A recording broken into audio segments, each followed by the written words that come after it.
So before we get into 7.4, we're going to do a quick factoring review. As in order for us to solve algebraically for our solutions or our roots or our x-intercepts, we need to be able to factor our quadratics. So we're going to do a review from Foundations and Pre-Calc 10 last year of how to do some factoring here. So number one, factor the following expression. So if a is 4x squared minus 14. So the thing I want you to write at the top of your page as a quick reminder is always factor out a GCF, so your greatest common factor first. Always check that there is one.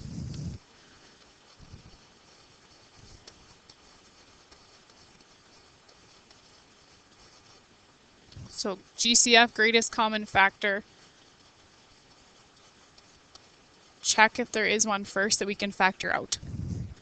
So what could I factor out of 4x squared minus 14? Well, both of those are even numbers, so I know that I can factor out a 2.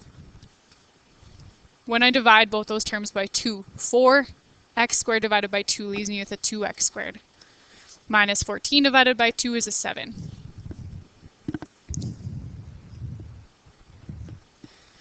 And that is my answer. Can't factor anything else out of those two things. B, 2x squared plus x, my GCF is an x. I can only factor out an x of everything. 2 divided by x is just still x, but then x squared, when we divide out, we really subtract exponents. So I had 2 and I took out a 1, so I still have 1x left. Plus x divided by x is a 1.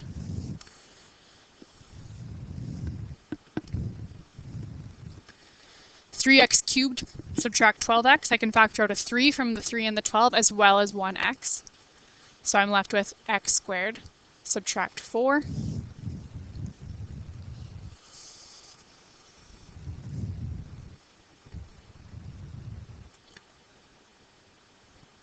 Number 2, factor each trinomial. So this is where we look at the first term times the last term and what multiplies to a times c and adds to b, so that middle term. So our a is really a 1 here, so what multiplies to 1 times negative 21? So what multiplies to negative 21 and adds to 4? So this is where we have our two brackets. And we're going to have an x first in our first term. Two numbers that would multiply to negative 21 and add to 4 is positive 7 and negative 3. So an x plus 7 and an x minus 3.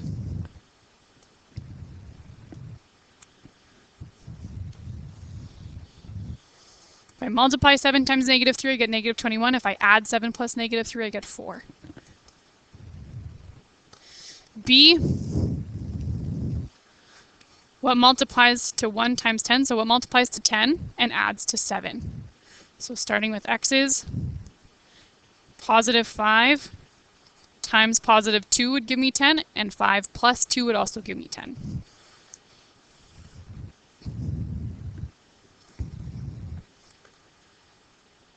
B, 2x squared minus 7x plus 6. This is where we use decomposition.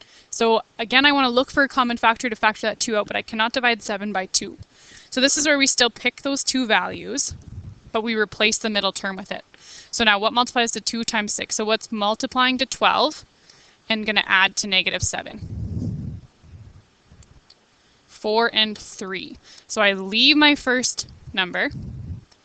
I have a negative 4 and a negative 3. I replace my middle term with those two. Instead of putting them in the brackets like up here, I need to replace the middle term in decomposition. So this only happens when our a value is not a 1. When my a value is not a 1, I need to replace my middle term with the two numbers that we come up with, factor the first two terms together, and factor the last two terms together. So here, what can I take out as a GCF? A 2x squared minus 4x would be a 2x, and I'm left with x minus 2 when I factor that out. Negative 3x plus 6, I can factor out a negative 3, and I'm left with x minus 2 as well. So again, the rule is these brackets have to be the exact same thing in order for this to work, and if they aren't, then we need to pick new numbers. So if I factor a GCF here, they're both being multiplied by x minus 2. And then whatever's left is the numbers that were out front. So my second term is x minus 3 times x minus 2.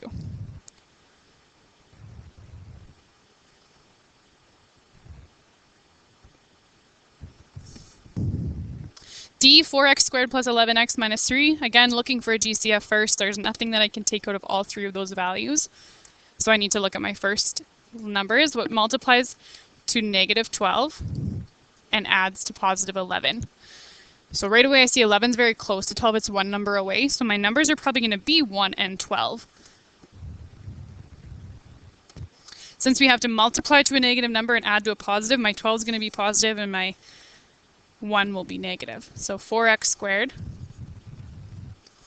plus 12x, replacing my middle term with those two values, subtract 1x minus 3, and we want to factor our first two and our last two terms together.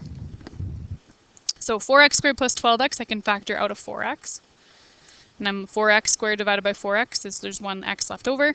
12 divided by 4 is 3, and the x's would cancel, so x plus 3 I'm left here. I can factor out a negative 1 for my second bracket, and I'm left with x plus 3. So these are matching, which is what we need. That becomes our common first factor, and whatever was left outside those brackets is our second term.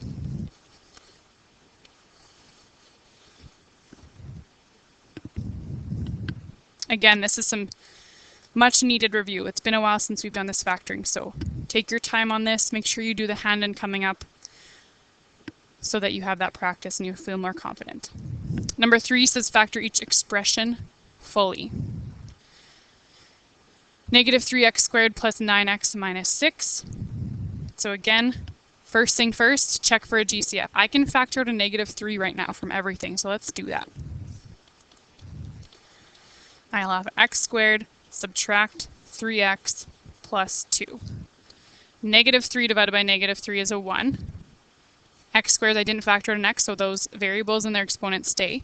9 divided by negative 3 is negative 3, and negative 6 divided by negative 3 is a positive 2. Now I go and I treat this trinomial as normal, so what would multiply to 2 and add to negative 3? I'll have my two brackets. I don't need to do decomposition because my first term, my a value is a 1 here. So two terms that would multiply to 2 and add to negative 3 would be x minus 2 and x minus 1. C, I can factor out a 2. Always check for your GCF first. Factoring out a 2 from all those terms, x squared minus negative 12 divided by 2 is minus 6x. 18 divided by 2 is positive 9. What multiplies to 9 and adds to negative 6?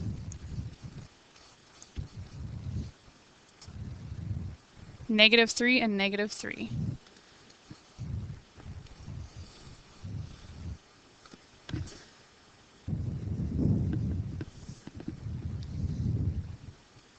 B, this is where we have two terms when they're both perfect squares, so difference of squares here from last year. X squared subtracts 16. So our difference of squares rule, just to familiarize yourself with that, is you make your two brackets. The first term is the square root of the first term. So the first term in each bracket would be x, the square root of x squared, which is x. X times x would give me x squared. And then the square root of 16 is 4. 4 times 4 gives me 16. And then one bracket's positive, one's negative. We just switch signs there. You can always double check by using FOIL. So first terms, x squared. Outside would be negative 4x. Inside is positive 4x. And last terms is negative 16. So our 4's cancel, leaving us with x squared minus 16. So that's just a way to verify that we're correct, but here's our factors. D is also a difference of squares because 4 is a perfect square, x squared is a perfect square, 9 is a perfect square, and there's a subtraction sign in the middle, meaning explaining that we want a difference. So again, two brackets. First term is the square root of your first number here, so 2x times 2x would give me 4x squared. And 3 and 3 would give me 9. One's positive, one's negative.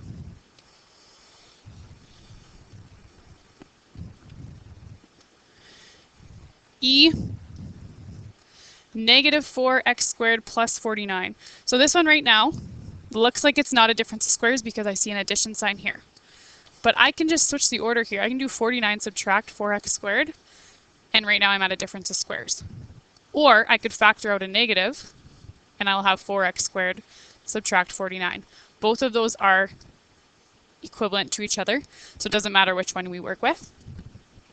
Up here, is the one I'm just going to choose to work with. So we'll have our two brackets. First term is the square root of 49, so 7 and 7. Second term is the square root of 4x squared, so 2x and 2x. Positive, negative. We're used to seeing our variables come first in our brackets, so if you prefer that in your other one, your answer for this one would just be a negative 2x minus 7 and 2x plus 7. Again, the same thing except we've switched the order of them.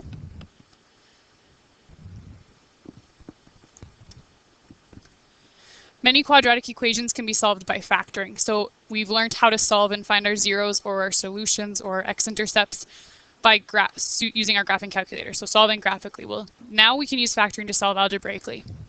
The zero product property states that if your a times b equals 0, then either a or b is really 0. Anything times 0 would equal 0. So if I'm multiplying two numbers, a and b, by each other and I get a product of 0, one of those values had to be 0.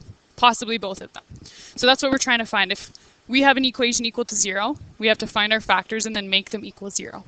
Which one of those was equal to 0, so we assume both. Therefore, the roots of a quadratic equation occur when the product of the factors is equal to 0. So this doesn't change how we factor. Example 4, we still have our trinomials. We know how to multiply the first by the last and add to the middle term. So x squared subtract 2x minus 8. What multiplies to negative 8 and adds to negative 2? So our factors of 8 are 1 and 8, or 4 and 2. So 4 and 2 would have a difference of 2, so we know we're going to use that one. Factoring that, x goes first. Negative 4 plus 2 would give me a sum of negative 2. Negative 4 times 2 would give me negative 8. So these are my factors equal to 0. In order for it to equal 0, either x minus 4 has to equal 0, or x plus 2 has to equal 0, or both. So in order for this bracket to equal 0, x must equal 4, because 4 minus 4 would equal 0. But in case this second bracket equals 0, x would equal negative 2. If I put a negative 2 in there, negative 2 plus 2 would equal 0. So we need to solve for our factors. We're familiar with factoring. Now we need to identify what would make those factors or those brackets equal to 0. Those are our solutions, or our x-intercepts if we were to graph that function. C, 3x squared minus 2x minus 8, there's no GCF, so we need to use decomposition here. Looking at what would multiply to negative 24 and add to negative 2. So factors of 24, 12 and 2, 24 and 1, 8 and 3, or 6 and 4. So 6 and 4 have a difference of 2. So I'm going to write 3x squared. We keep our first and last term, and we replace our two terms with the values we discussed. I chose a negative 6 and a positive 4 because when I add them, it needs to give me a negative 2. When I multiply them, I still get my negative 24. Factor the first two terms and the last two terms. I can factor out a 3x from each and be left with x minus 2. And I can factor out a positive 4 from each, and I'm left with x minus 2. Common bracket is x minus 2. What's left is our second term, which is 3x plus 4. Equals 0. So in order for it to equal 0, either one or both of those terms need to equal 0. So the first bracket, in order to make this 0, x would equal 2. In order to make this one 0, what I want you to remember is constant. So constant means the number by itself. Constant over coefficient, and coefficient's your number in front of the variable, and the opposite sign of what you see here. So a negative is the opposite sign. Constant over coefficient is going to be what makes that 0. If you ever have a number in front of your x, opposite sign, constant over coefficient will be your 0. That'll make that bracket 0. Or if you find that hard to remember, set that equation up like this. I'll do it off to the side. Equal to 0 and solve for x. So subtract 4 from both sides. Divide by 3. X equals negative 4 over 3, which was our negative constant over coefficient anyways. That strategy that you choose is totally up to you.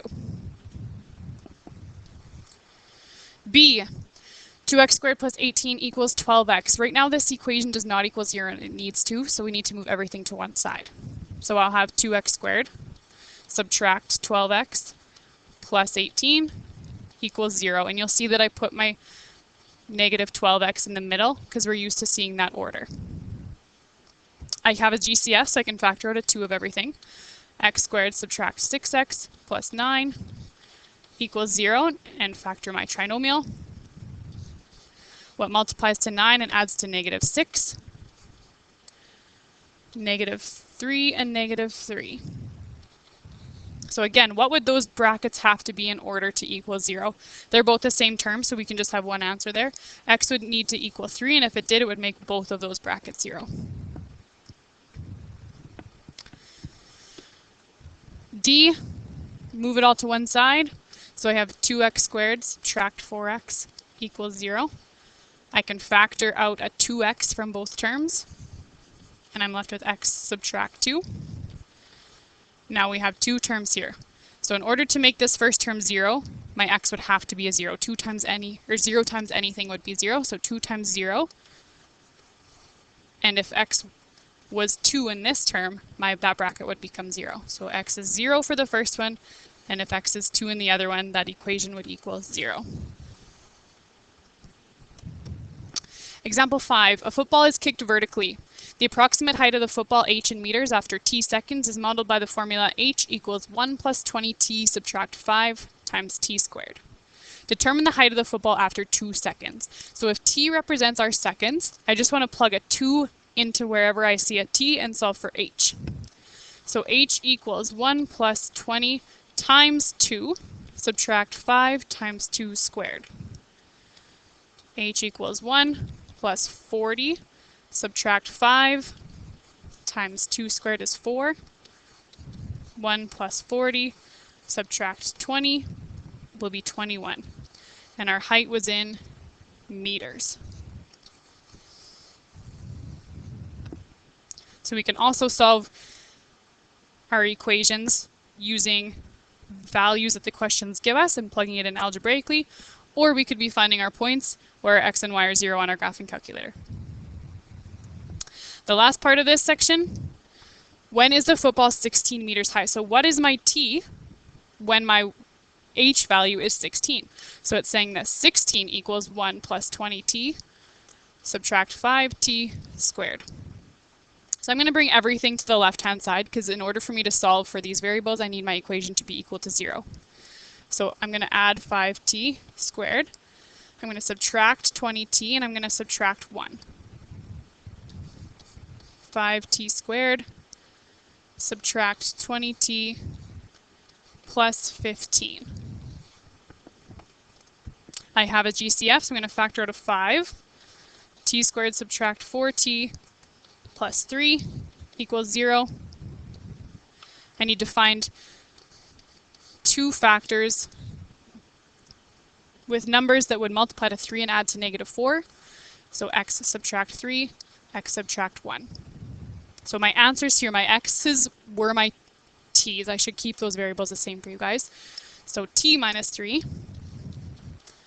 and t minus 1. So what would make this 0 is if I was at t was 3. So t is 3 seconds. Or if t was positive 1 here, that would make my second term 0. So the height of the ball was at 16 meters after 1 second and after 3 seconds. That's how we can solve for those intercepts algebraically without our graphing calculator. I want you guys to do some more factoring practice. So there's a factoring review sheet at the back. You don't need to hand that in. I'll have my solutions posted on the wiki, but please make sure that's something you can do eventually in your sleep. You need to be comfortable with that from here on out with quadratics. If you're going into pre-calculus or even your Foundations 30, we need to make sure we've got that factoring covered. Please come ask me questions if you're still unsure.